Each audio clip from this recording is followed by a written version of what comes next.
কোটি কোটি মানুষের চাওয়ায় শেষ পর্যন্ত সত্য হলো। ইরানে ডোনাল্ড ট্রাম্প ধরাশায়ী হলেন। হেরে গোহারা এই মুহূর্তে ডোনাল্ড ট্রাম্প।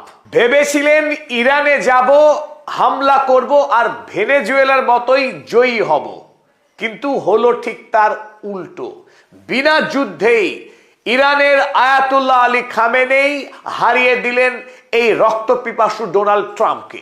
আমেরিকার সেনাপ্রধান ডোনাল্ড ট্রাম্পকে এমন হাড় হিম করা সতর্কতা বার্তা শুনিয়েছেন যে ডোনাল্ড ট্রাম্প নিজের পায়ে উঠে দাঁড়াতে পারছেন না, এত ভয় খেয়ে গেছেন। ইরানের দিকে ফিরে তাকাবার সাহস করছে না ডোনাল্ড ট্রাম্প। আর এই কথাতে এতটুকু রং মেশানো নেই, কারণ এই কথা আমাদের নয়, এই কথা বলছেন খোদ আমেরিকার সেনাপ্রধান জেনারেল ড্যানিয়েল কেইন ডোনাল্ড ট্রাম্পকে ছাপ জানিয়ে দিয়েছে, যদি ডোনাল্ড ট্রাম্প কারোর কথা না শুনে ইরান হামলা যদি করে, আমেরিকার পরাজয় নিশ্চিত।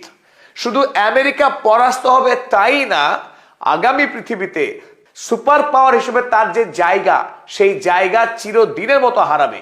চলুন প্রথমেই আমরা দেখে নিই এই জেনারেল ড্যানিয়েল কেইন আসলে কে।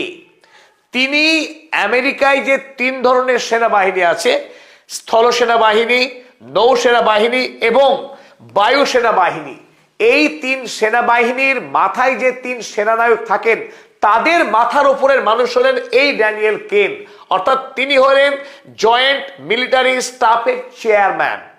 আরো বড় পরিচয়, এই কেইন গত বছর ইরানে যে অপারেশন মিডনাইট হ্যামার চালানো হয়েছিল, চালিয়ে ইরানের যে তিনটি পারমাণবিক কেন্দ্র, সেখানে ব্যাপক বোমাবাজি করেছিল আমেরিকা B-2 বোমারু বিমান দিয়ে, সেই অপারেশনের নায়ক ছিলেন এই ড্যানিয়েল কেইন। আবার সদ্য ভেনেজুয়েলাতে অপারেশন চালিয়ে ভেনেজুয়েলার রাষ্ট্রপতি এবং তার স্ত্রী, তাদেরকে যে বন্দী করলো আমেরিকা, সেই অপারেশন অ্যাবসলিউট রিজলভেরও প্রধান নায়ক ছিলেন এই জেনারেল ড্যানিয়েল কেইন। সেই কেইনকে নিয়ে ডোনাল্ড ট্রাম্প এক সপ্তাহ আগে হোয়াইট হাউসে একটা রুদ্ধদ্বার গোপন বৈঠক করেছিলেন, যে বৈঠকের গোপন তথ্য ফাঁস করে দিয়েছে আমেরিকার দুটি গুরুত্বপূর্ণ খবরের কাগজ, একটি ওয়াশিংটন পোস্ট এবং অপরটি হলো ওয়াল স্ট্রিট জার্নাল। এই খবরের সারা পৃথিবীতে এই মুহূর্তে ব্যাপক চাঞ্চল্য ছড়িয়েছে যে ডোনাল্ড ট্রাম্প আমেরিকা যুক্তরাষ্ট্র ইরানের ভয়ে লেজ গুটিয়ে পালাচ্ছে। এ এক নজিরবিহীন দৃশ্য। সবাই ভেবেছিল ইরানে হামলা যে কোনো সময় ঘটে যাবে, যে কোনো মুহূর্তে ইরান ধ্বংস